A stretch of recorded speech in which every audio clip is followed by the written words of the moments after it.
Welcome to another OU Insider YouTube Live. My name is Brandon Drumm. I'm here with Parker Thune, and we are here to talk some Oklahoma sports. The women's softball team beat, well, I guess the women softball. That sounds pretty redundant when you say it like that. The OU softball team won 9-1 versus Minnesota today at home. It was a sold out crowd. It was cold, but it still sold out. It was on Valley Sports earlier today, but that's not what you all are here to listen to us talk about. You guys are here to listen to us talk about, I don't know, a junior day maybe. I think this is what we would call burying the lead. Is it not, Parker? Well, it is, but we should give a passing acknowledgement to the headliner news of the day, which is it is now official. Baker Mayfield is getting a statue on April 23rd. He is, and that is pretty awesome. That is a thing. That is a thing. That is one of those things that seems like it's fairly important to Oklahoma fans. It's only been in the making for 5 damn years, so maybe it just takes that much longer to sculpt a flag. Dude, if they really have him planting the flag, that'll be the most iconic statue ever. Will he be planting the flag in the statue? Probably not, but he's not. No. If they've listened to the fans over the last 5 years, you would think that they would have at least considered that possibility. Even Ohioans at this point who just absolutely love Baker, kind of a love-hate relationship at this point during his time with the Browns, they would probably love to see the flag planted statue just because it's what he is known for during his time in college, outside of, winning the Heisman and being one of the greatest college quarterbacks of all time. That flag plant is it's an iconic moment in college football history that people are going to be talking about 100 years from now. Just one of those when they do the 250-year anniversary on ESPN, and what would that be? 3019, but that'd be the 150. Yeah, the 250 year that in 3019, they're going to be talking about that as one of those deals where Baker Mayfield ran around the shoe after beating the number 2 Ohio State Buckeyes and planted a flag into artificial turf, but he did it because of what happened the year prior. And that, to me, is what college football is all about. It's what makes it the greatest sport in all of the land, I might add. Sounded very, Robin Hoodish, in all of the land. What's great is that the other thing that's awesome about that is that a Baker flag plant statue is going to look so much less awkward than all the other statues, because Baker's not wearing a helmet in the moment where that flag is planted. So it's not going to be like, that's like true. He doesn't have a helmet on when he did it, dropping back to pass, but they don't have a helmet on. No, it's going to be, he's planting the flag in exactly like photo replication of what it was like at Ohio State that day. Well, I guess we need to get into the important part, and that is, the junior day. Oklahoma hosted some of the biggest and best players in the country, Richard Young being one of them, 4-star defensive lineman, offensive lineman Marquise Steele, which, in talking to him, he doesn't even know what he wants to play defensive line in college. So I'm going to talk more about that, obviously, on OU Insider. There's some things going on there. Look, it seemed to be more of a Kansas, Missouri type of junior day, if you will. There was a ton of kids that came down from the Sunflower State, and Oklahoma seemed to have hit a home run with a lot of them. They did. Some of them, the offers weren't made, so things, they're up in the air. There, offers will be made at some point, though. Yes. So I don't think we can hear you, Parker. I don't know. Maybe I'm the only one. I would hope. Yeah, I think you Am I the should be only able one? to hear me. Yeah, you might be the only one that can't hear me, but no, regardless, the ones you're referring to, obviously from the Kansas City area, are Caden Green, the 4-star offensive tackle out of Lee's Summit, his teammate Isaiah Mosey, the 2025 wide receiver. And then you had the North Kansas City teammates, both 4-star defensive linemen in the class of 2023, Edric Hill and PJ Adebawore. Now, I don't think it's a secret. It hasn't really been a secret that Oklahoma's in a very, very good position to land Caden Green. And they're going to get an official from him. He's already stated that. He'll be back in town either later this spring or over the summer for his official visit. Michigan and Baylor are very much in this thing as well. I would say Miami and Missouri are probably the two most likely contenders if you're talking about rounding out the final 5 for him in terms of schools that'll receive an official visit. But from everything that I've been told and speaking with Caden and speaking to people around him, that visit this weekend and the opportunity to meet Brent Venables in particular in person for the very first time, that was huge for Caden Green and his family. And they felt very at home and very comfortable with the new vision of Oklahoma football that was portrayed to them by Brent Venables and his staff. So that is a recruitment that I've continued to watch over the course of the last year or so. Obviously, I've had a crystal ball in since last May. I feel good about that right now. And I would say that going forward, Oklahoma is going to be in a pretty decent spot to land Caden Green, who is planning on taking his officials within the next couple of months here. So this all could be decided maybe even sooner than most people expect. I think the expectation has been, and it's something I've reiterated, that Caden Green was maybe going to wait till November or December to make his decision because his birthday is in November. Obviously, early signing day is in December. I'm not convinced that it lasts that long, if I'm being honest. I think there is a world in which Caden Green is committed by the beginning of his senior season. So that is one I'd watch, and I do think Oklahoma is in the best spot moving forward. That said, Sharon Moore, himself a Sooner, has done a great job recruiting Green at Michigan, and Baylor has built some strong relationships with Green and his family. They're in a good spot as well, even though he hasn't yet visited Baylor. They're a program that's going to get an official from him. Now, his teammate, Isaiah Mosey, the wide receiver in the class of 2025, that is going to be at the very least a 4-star, potentially a 5-star. He's already got numerous FBS offers. Those include Texas A&M and Wisconsin and Oregon and Illinois and Minnesota. So he's got big time programs, Nebraska as well, that are already chasing his commitment. The expectation was that he was going to get his offer from Oklahoma over the weekend. And his father, Jamar, is a former member of the Oklahoma National Championship team in 2000 as a running back. So obviously, when you look at the current makeup of the Oklahoma staff, there are a lot of coaches and a lot of staffers that he was on that team with or coached by at that time. That includes Brent Venables and Cale Gundy. And he overlapped with Josh Norman as well. So obviously, the guy that ran his workouts when he was in college was Jerry Schmidt. So Jamar, the father, got the opportunity to catch up with a lot of people over the weekend that he hadn't seen in quite some time and kind of rekindled some relationships there. So that was great for the Moseys.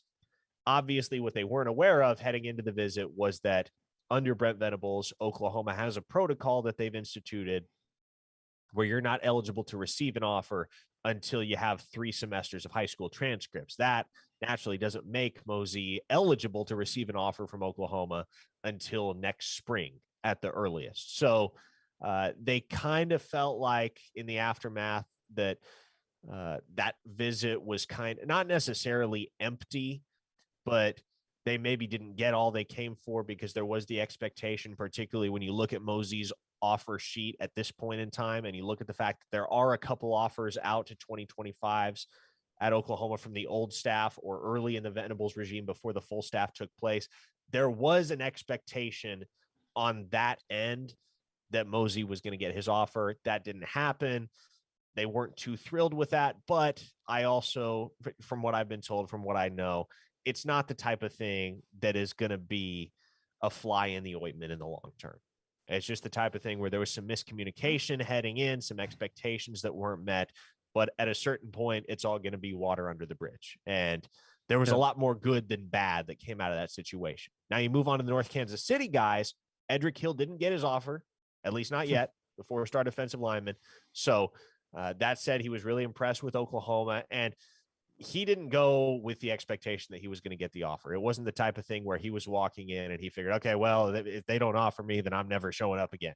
It wasn't that type of deal for Edric Hill. So that expectation wasn't there in his mind. He was just focused on enjoying the experience with his teammate, PJ Debawore, who does have the Oklahoma offer, as well as his coach and another teammate that they had with them there. And from everything I gleaned in talking to Edric and talking to people around him, that visit went well. And should Oklahoma offer, they'll be in pretty solid shape with Edric Hill. That brings me to PJ Debawore, who is very, very hard to talk to directly. Kind of one of those more elusive kids that isn't as eager to pick up the phone. But I have gotten the chance to speak to a couple of sources that are close to that recruitment over the last couple of days. And let me tell y'all, Oklahoma made a big, big move this weekend with PJ Debawore, and he's already looking to follow up with an official visit to Oklahoma in the coming months, going to bring his family down and really get a sense for how comfortable they are with him at the University of Oklahoma, because the comfort is there from a personal standpoint for PJ Debawore, from everything I've been told. So that is a recruitment that I can see myself dropping a crystal ball in favor of OU for in the not too distant future, if things continue to progress in that direction. Obviously want to dig a little bit more. Ideally would love to talk to PJ directly sometime over the next couple of days to gauge firsthand his thoughts on the visit. But from everything I have been told by people around him, that visit couldn't have gone much better for Oklahoma. So when you're talking about that Kansas City contingent, yeah, OU put in some work and did some really good things this weekend. That they did. I know people are asking about Colton Vasek, a guy that is from obviously Austin Westlake, 4-star defensive end. Oklahoma put up a look. They did what they needed to do on that visit. He hadn't been to Oklahoma. He hadn't been around that staff, very much. So getting to be around that staff this weekend, obviously Miguel Chavis, who is just getting to spend 5 minutes around Miguel Chavis. I haven't met a single player, person, anybody that doesn't walk away and go, that guy's pretty phenomenal. Like he's just, and I challenge all Oklahoma fans, if you haven't watched his interview when we got to see just his intro interview to the Oklahoma fans and the media this past week, I challenge you to go watch it, not walk away and go, dadgum, man, he's engaging. He's very personable. He's about relationships. And I thought probably the best part about his interview, and I think it was with all of those guys. I don't know, Parker, see if you thought this was kind of a theme the whole time. We would ask a question and they would turn and look you square in the eye and say your name, and then talk directly to you. They didn't talk to everybody. They talked to the person that asked them the question, looked you dead in the eye the whole time, gave you hand movements, gave you, voice influctuations. They were really engaged into that conversation. And as somebody that's been doing media in Oklahoma since 2014, I have not seen that. That's new. It was really cool. It was really cool It because was new. like and it doesn't feel like celebrity and paparazzi type of thing. No. The way that some of those coaches treat it, with all those guys, it was very much, okay, we're sitting down, we're having a conversation, we're just talking ball. It's me and you, and there are other people in the room. Like, yeah, it was very, very wholesome. It was different. And one of the things that he said when he got up there, he goes, I had to pinch myself whenever I got to go recruit. He goes, I was living a dream, man. Like this was like somebody wake me up type deal. Like I got to go recruit one-on-one and do what I like to do and build relationships. He goes, that was awesome. He goes, now I'm up here talking to you guys.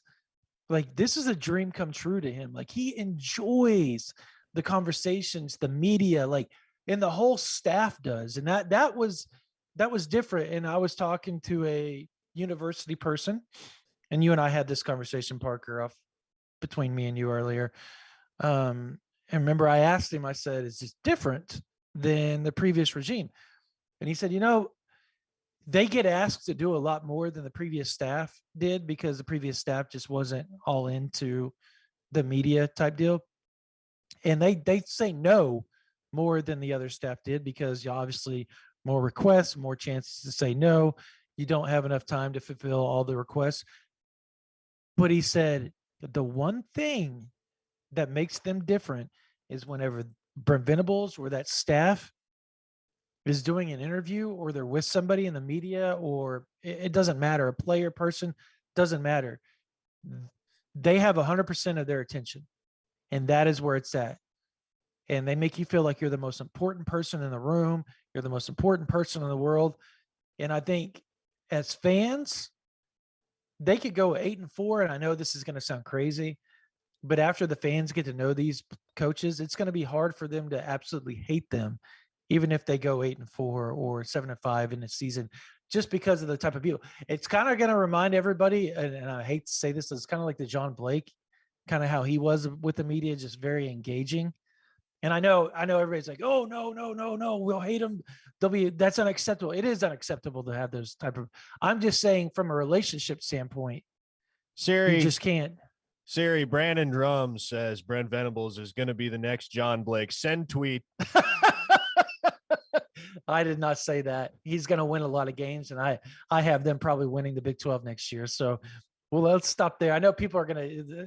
This was totally against Colton Vasek, but the reason why is because the quote that he said to me was, and I'm going to read it to you. He said, Coach Venables and the staff really did a great job of organizing it. It is a big family atmosphere. You can tell that there's not better people or a better person than those guys on the staff right now. And to have those facilities to come with those people makes Oklahoma very, very intriguing to him. That's another buzzword that we've been hearing a lot is family, isn't it? Yeah. Are you getting that as much as I am? No, I'm literally reading the quote that I wrote down from him. So, I mean, look, he's going to come back. He doesn't have a plan set up yet. Colton Vasek, again, 4-star defensive end from Austin Westlake. He's got Clemson this coming week, and then he's got Texas A&M on the 26th. So being a guy that has Texas Longhorn background in his family, he's Texas X's, all those type of things running through his family, the Longhorns are going to be a player. That said, I will be shocked if he doesn't make it back up to Norman, at least for an official or another unofficial visit. Where it goes from there, I don't know, because, and again, Parker and I were talking about this earlier, this 2023 class is so hard to read right now because we don't know a whole lot because it's new staff. We're just now starting to see them tap into everything. Like the fact that Richard Young was on campus, and I think Oklahoma did a phenomenal. All you got to do is follow his social media. That dude doesn't put out a whole lot of stuff ever, but he has been throwing up Oklahoma stuff on Instagram, on Twitter, and like multiple things, not just one thing. Like he's had 3 or 4 things on multiple platforms. So I was told that visit hit home, and right now, look, it's recruiting, things change.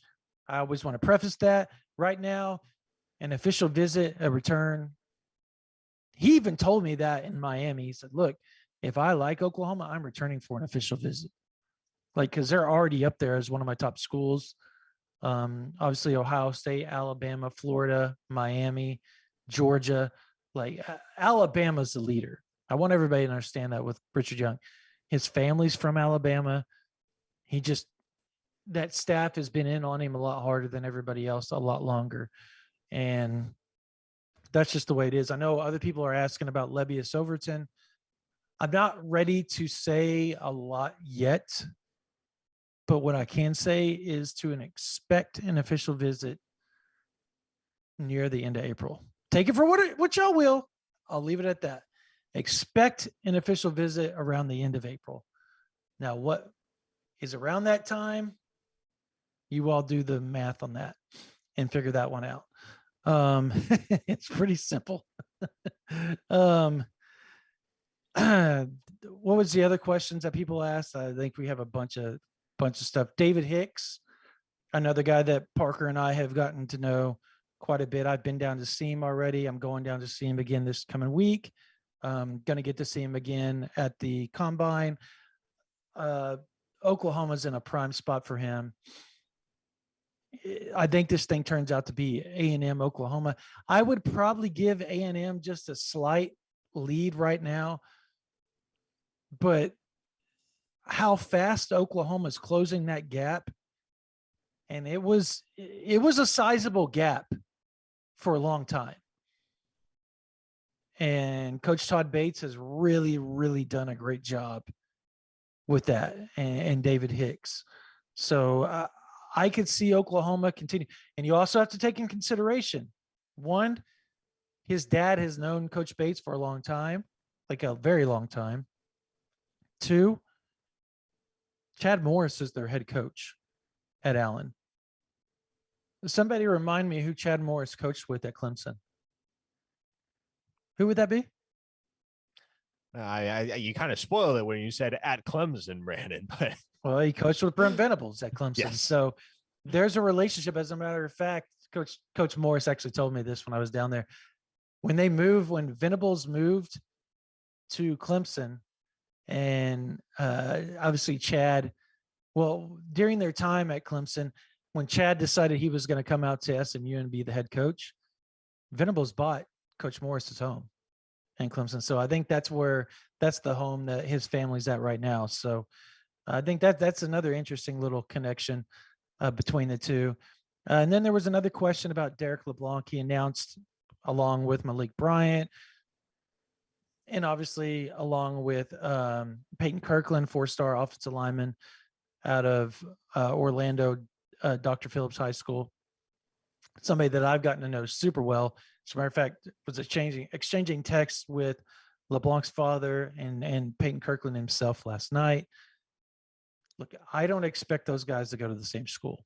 I don't. From talking to multiple sources and kind of filling out what's going on here, I was kind of on after they set up that stuff and in the visit with after the visit with Florida, they come back and they set up that March or the July 23rd. It's 23rd or 27th. It was 23rd, right?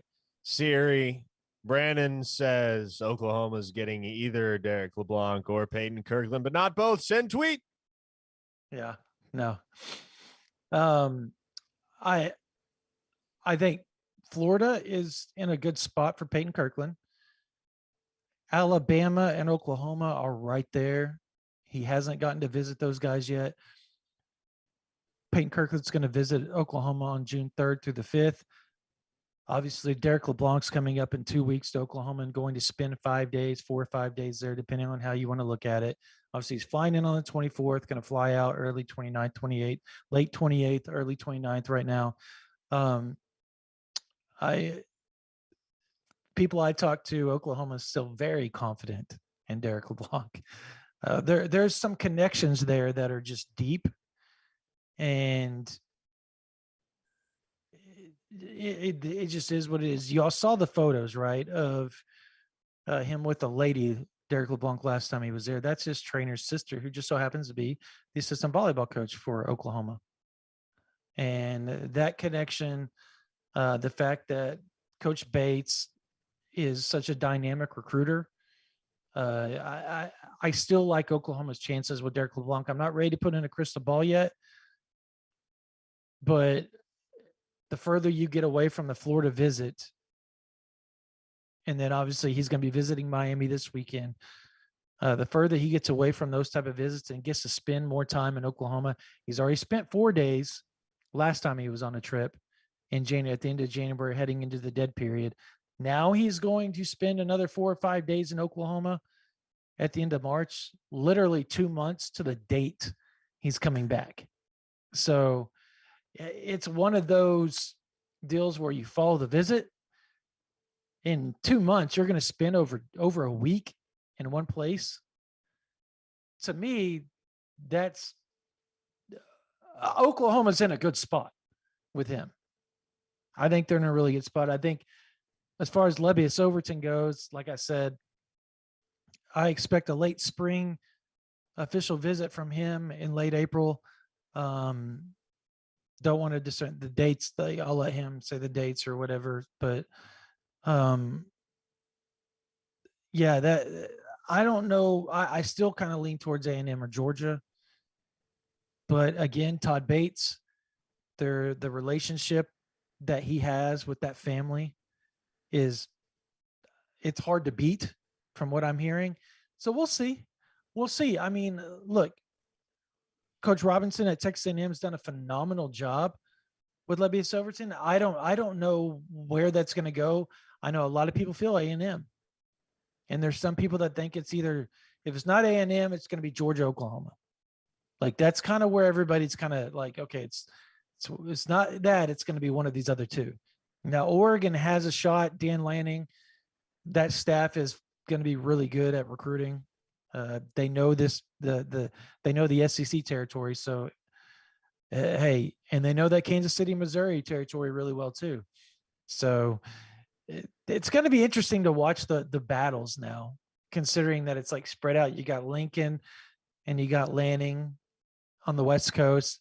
You got Venables, Sark, and Fisher in the Midwest or the Mid-South. And then you got all the Southeast coaches, Saban, Jimbo, Napier, Cristobal. Like that is going to be some dynamite recruiting battles that are going to take place. Maybe Lincoln will come back to Oklahoma for Baker's statue unveiling. I'm not going there.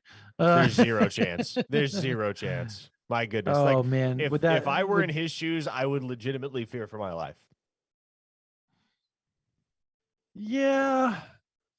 I look, I know for a fact he's offered one of the top players in the state of Oklahoma in 2023, and the kid did not tweet it out for fear of the kind of the backlash that might happen if he did. So there's that. We know it's not Eric McCarty, because that kid couldn't get Lincoln's ear even while Lincoln was still here. You know, it's funny. It was funny. We were having this conversation today on the radio about whether Lincoln would recruit the state of Oklahoma going forward. And somebody made the joke on our text line, why would Lincoln recruit Oklahoma at USC? He didn't recruit Oklahoma at Oklahoma. Yeah, that's true. That's true. I know people asked about what was it on here? I just read it.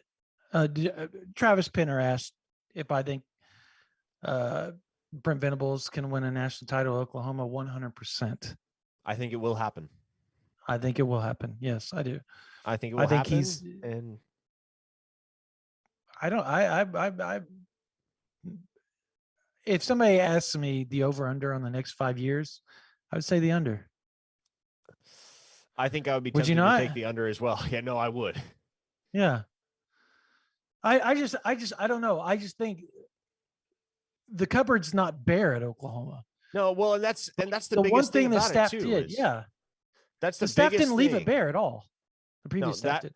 This is the thing, and people, you know, people are going to watch this and going to say, well, these Oklahoma homers think that, Sooners are going to go win a national championship. But look, you look at where Oklahoma is and has been for most of the last decade, they're not far off.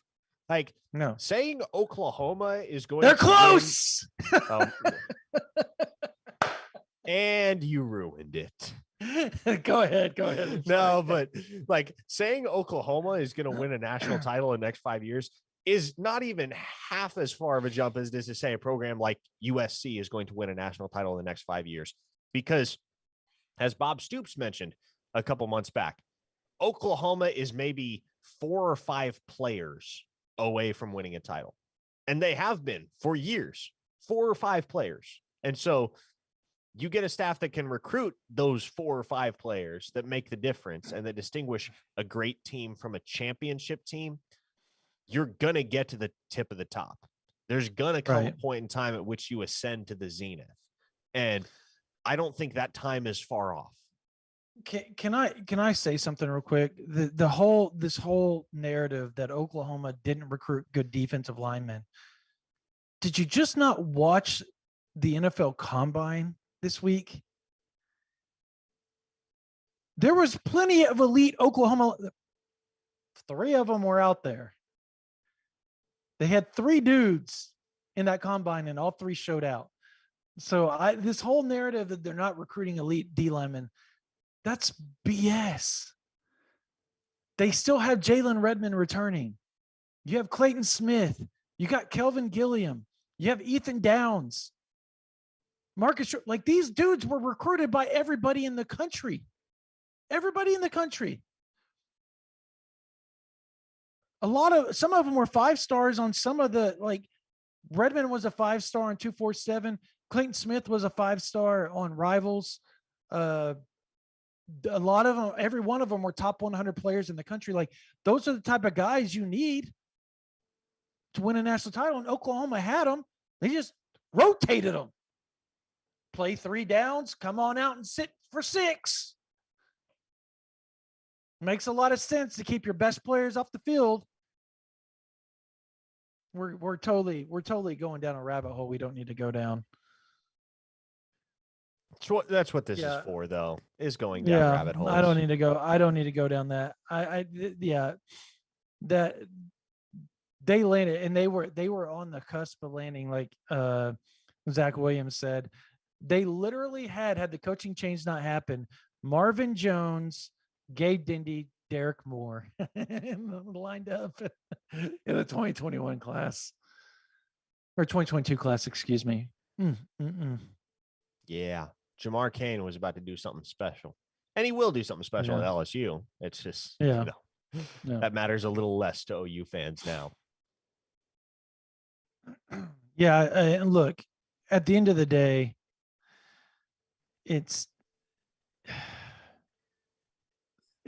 you have to develop guys, and you have to allow them to play with the scheme that you have, like not pulling them out. Like Perion Winfrey only playing 5 downs on a drive of 10 plays, just,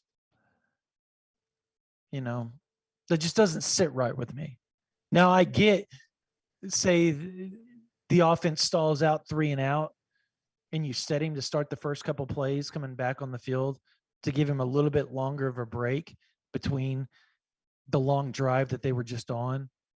But setting them for 5 plays, like that just never made sense to me at all on a 10-play drive. That it just doesn't. Like, you don't see Georgia doing that. You don't see Bama doing that. Like their dudes are out there the whole time. That's what they do. Well, the reason is because Alabama and Georgia aren't great teams. They're championship teams. Oklahoma was a great team, and it's things like that can serve as the razor's edge between being a great team and being a championship team.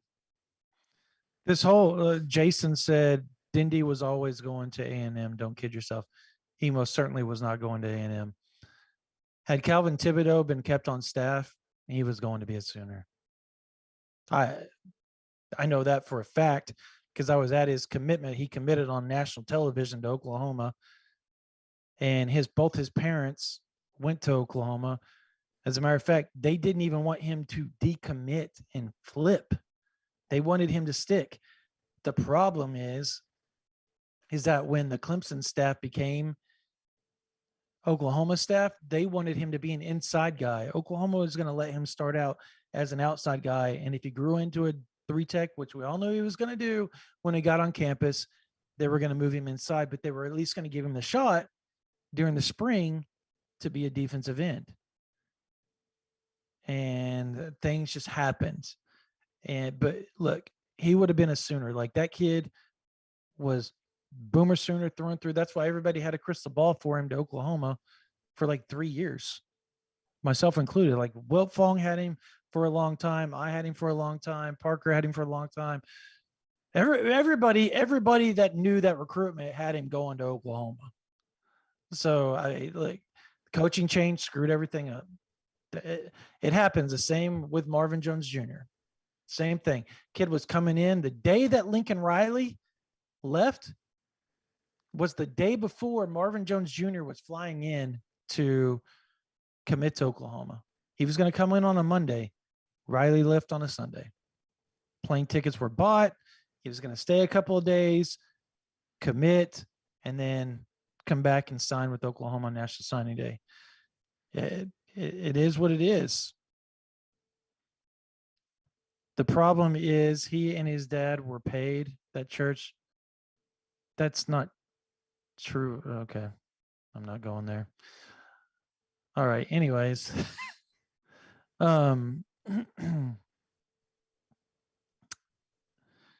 had their D-line coach, Jason.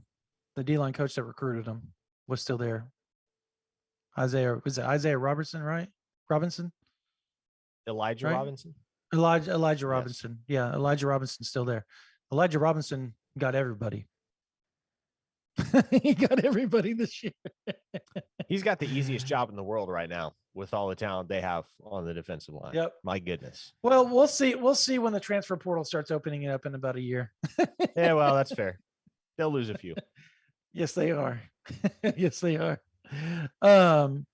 Anyways, yeah. Look, man, Oklahoma, I know there wasn't commits this weekend, and I think it's disappointing. Parker and I discussed this we were talking. They were like, yeah, man, it's just kind of disappointing there wasn't a commitment. But at the same time, you can kind of understand why, because a lot of the guys that came in, that was their first time to actually be on campus with this new staff. So this wasn't something that had been built up leading to. Now, the 26th, the 24th through the 26th, there's a lot of guys that are going to be there that have been there previously. They came in January. So a guy like, I'm trying to think, a DB that's committed to Baylor. Tyler Turner. He's a guy, when he shows up, that's something to watch. Obviously, Dax Collins in the 2024 class, something to watch. On the 20th, David Stone is somebody to watch when he takes his visits to Oklahoma on the 19th and 20th at the end of spring break for him.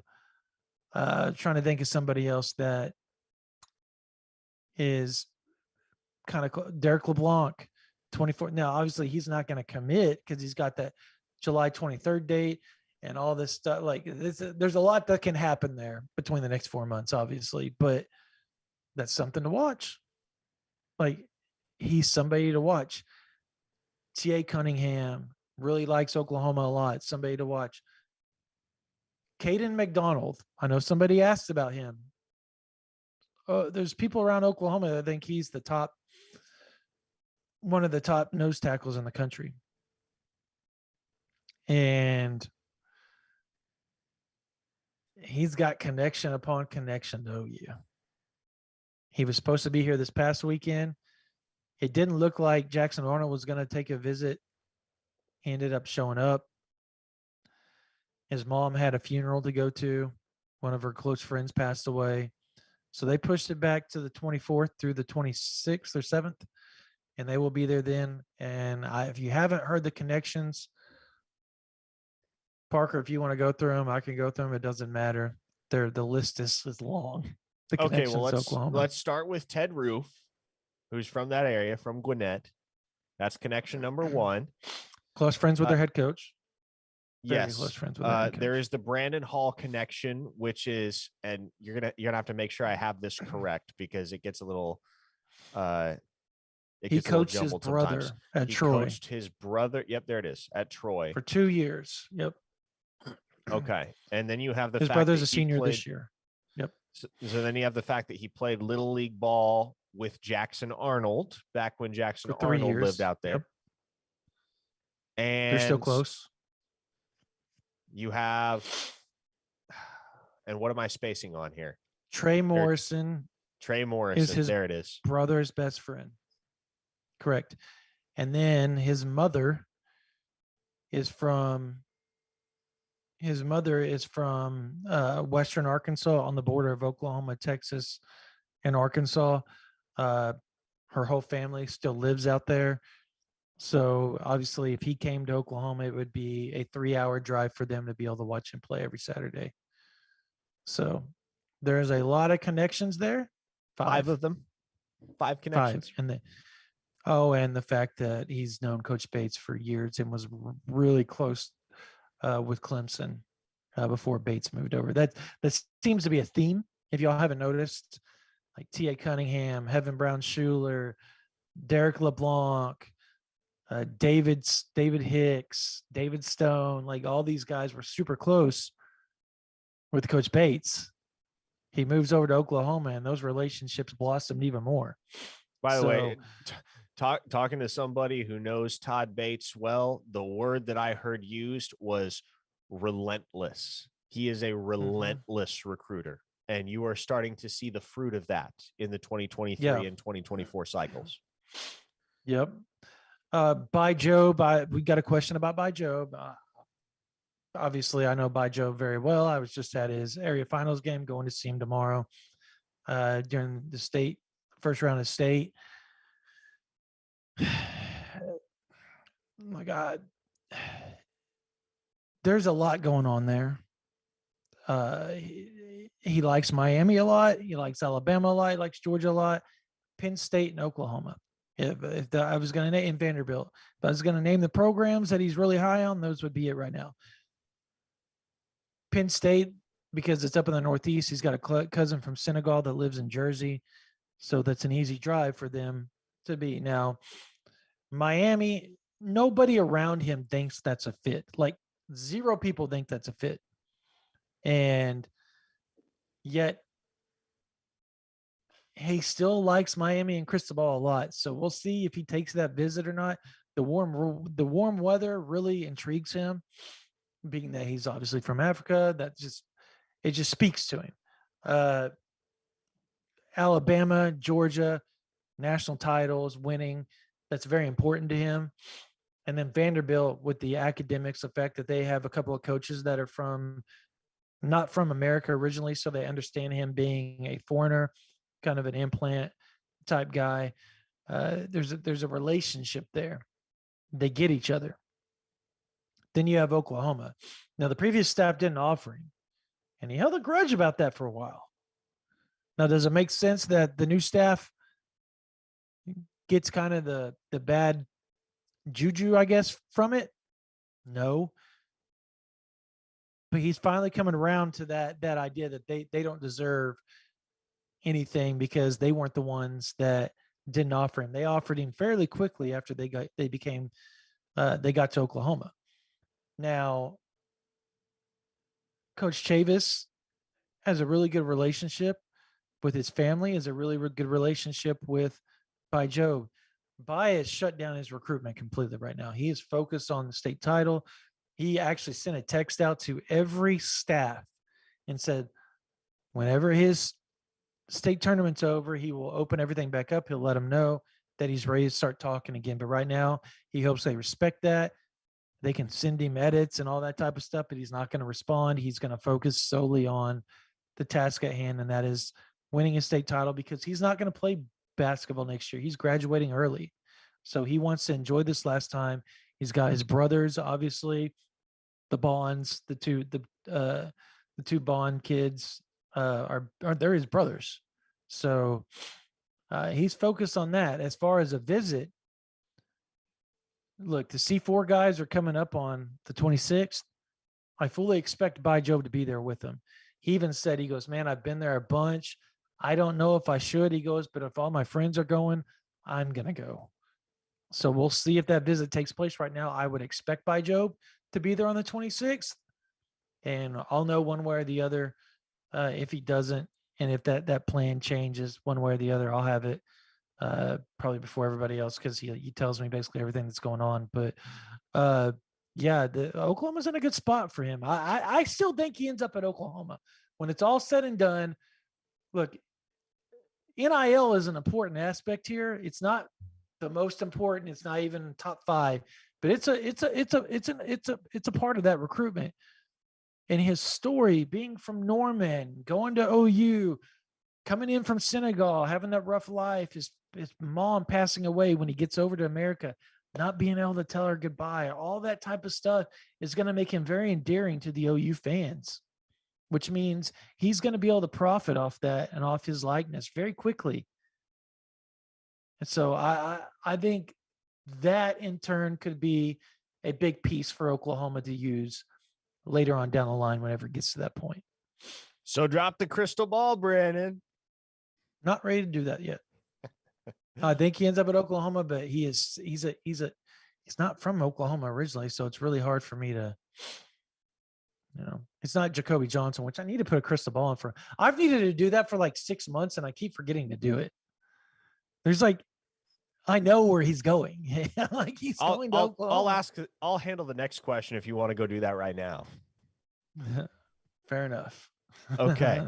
So the next question is on Cole Adams. Still nothing on Cole Adams? Yeah, well, still nothing.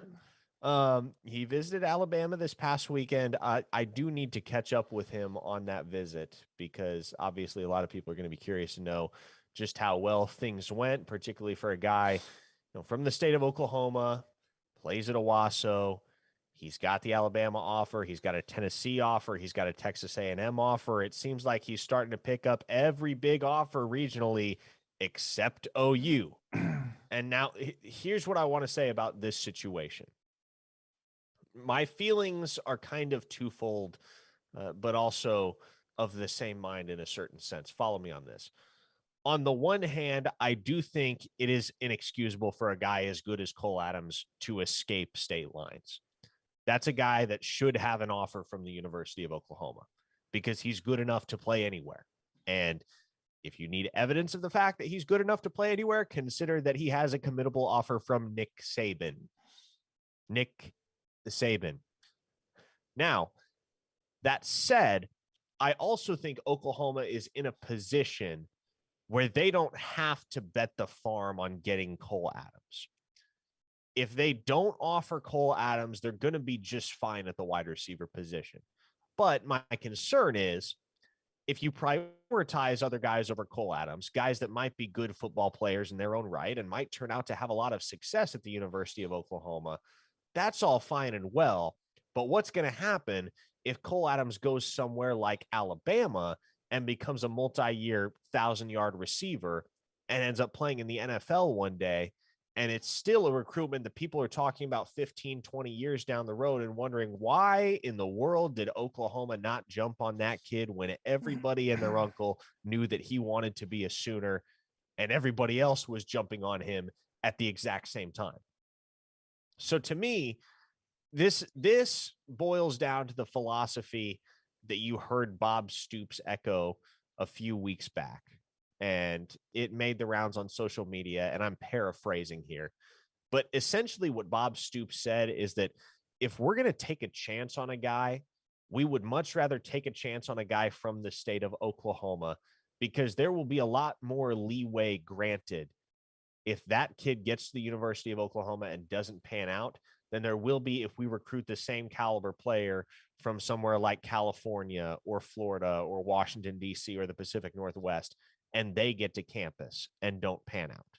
So to me, I think Cole Adams is the type of guy that, look, if I am Brent Venables, if I am in a position where I have the power to make the OU offer, I'm doing it because Brandon, both you and I have seen Cole Adams in person.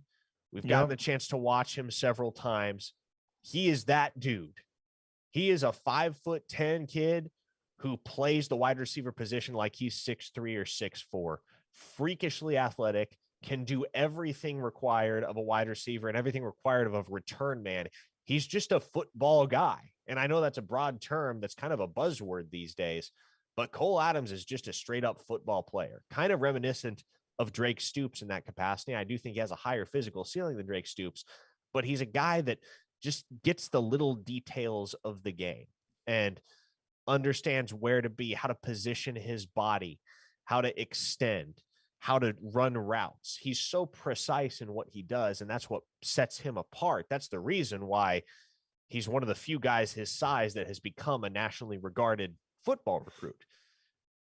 And so if I'm Oklahoma and I'm looking at that kid down the road in Owasso playing ball, to me, I offer him, because if he doesn't pan out at OU, that's fine.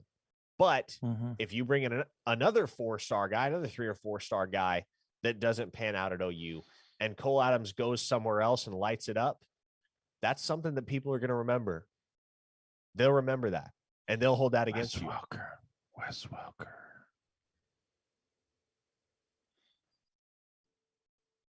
Josh Jacobs. I'm just going to keep saying names. Oh, there's several, literally. Like, I know there's a lot of people that thought, who was the wide receiver for Mustang back in the day that went to Oklahoma State? That just Josh Cooper, right? Yeah, Josh Cooper ended up being just a baller at Oklahoma State. There's so many guys that I know Oklahoma's offers higher level guys on the surface, but these are gritty guys that end up playing at the next level and being good players in college, like really, really good players in college. And he strikes me as that type of guy that if Oklahoma was offered, he strikes me as a more explosive Drake Stoops.